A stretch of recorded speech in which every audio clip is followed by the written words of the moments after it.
तनिधान तनिरोधन दिग्बन्धनावकुण्ठन तावत्त्रयेण योनि नमस्कां ग्राञ्च प्रदर्श्य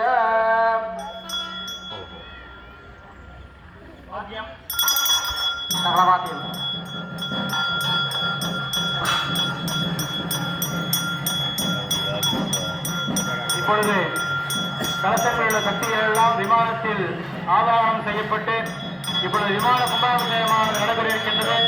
பக்தகோடி பெருமக்கள் அனைவரும் மனம் மெய் மேலை வாயிலாக ஸ்ரீ வீரமாத்தியம்மனை வேண்டிக் கொள்ளுமாறு விழாக்குழு சார்பாக கேட்டுக்கொள்கிறோம்.